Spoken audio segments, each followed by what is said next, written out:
ये सरकार रो जो विफलता ये जो रंग मारिबा सरकार आज ओडिया अस्मिता कथा कही भूल कथा कही कि लोक को भ्रमित करके जो आसी आज नारी निर्यातना हो आज नारी माने घर बाहरी पारुना आईन श्रृंखला विपर्यस्त निश्चित भाव में कटक जिला विजु जनता दल संगठन मजबूत स्थिति अच्छी कटक जिलार समस्त नेतृमंडली समस्त निर्वाचन मंडली संगठन को मजबूत स्थिति रखिंट एवं एठी आमर प्रिय नेता नवीन बाबूंकर जन्मस्थान कटक आमर दिवंगत नेता विजु पट्टनायक कर्मस्थली कटक तेणु कटक जिला विजु जनता दल समस्त नेतृमंडली को सहयोग जिला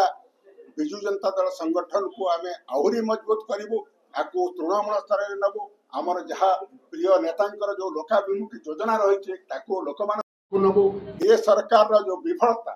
ये जो रंग मारिबा सरकार आज ओडिया अस्मिता कथा कही भूल कथा कही कि लोक को भ्रमित करके जो आसी आज सब क्षेत्र में आज दरदाम परिस्थिति हो चाषी मान कथा हो आज सब क्षेत्र में आज नारी निर्यातना हो आज नारी माने घर बाहरी पारुना आईन श्रृंखला विपर्यस्त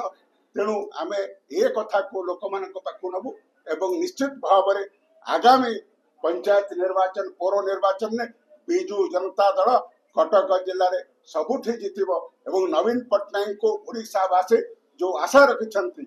आगामी निर्वाचन में जितेबे एवं ओडिशा पुनर्वार मुख्यमंत्री करी नवीन बाबू सेवा करेंगे से आशा को कटक जिला निश्चित भाव में अग्रणी भूमिका वीर सुरेंद्र साय एवं नेताजी सुभाष चंद्र बोसकर जन्म जयंती पालन करा जायछि 218तम जन्म जयंती वीर सुरेंद्र सायंकर एवं 129तम जन्म जयंती नेताजी सुभाष चंद्र बोसकर तो निश्चित भाव में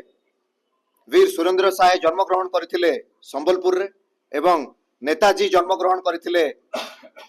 आम कटक माटी रे तो निश्चित भाव में कटक माटीर पुओ हिसाब रे ओडिशार पुओ हिसाब रे आमे आज गर्व अनुभव करुचु कटक जिला विजु जनता दल पक्षरु आज वीर सुरेंद्र साय एवं नेताजी जन्मवार्षिक पालन करा जाउछि मु केवल आपणक माध्यम रे मोर युवक साथी मानकु निवेदन करबा पई चाहे नेताजी सुभाष चंद्र बोस सदा सर्वदा आम पई प्रेरणा जने अदम्य साहसी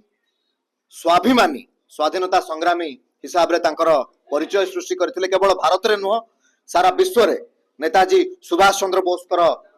गोटे स्वतंत्र परिचय रही अन्याय विरुद्ध रे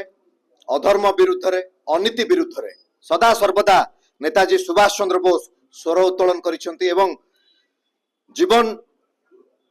दबारे मध्य निजर बलिदान दबारे केबे भी पछघुंचा देई नाहंती तो आम राज्य तथा राष्ट्र रे आज भी केउठी नाही कोठी आमे समस्त भलो भाबरे जानिचे कोठी नाही कोठी अन्याय अधर्म दुर्नीति आज भी रही जदि आमे नेताजी सुभाष बोस तथा वीर सुरेंद्र सायंकर नीति आदर्श रे अनुप्राणित हो पारिबा वीर सुरेंद्र सायंकर जदि आमे त्याग को मन पकई पारिबा दीर्घ 37 वर्ष काल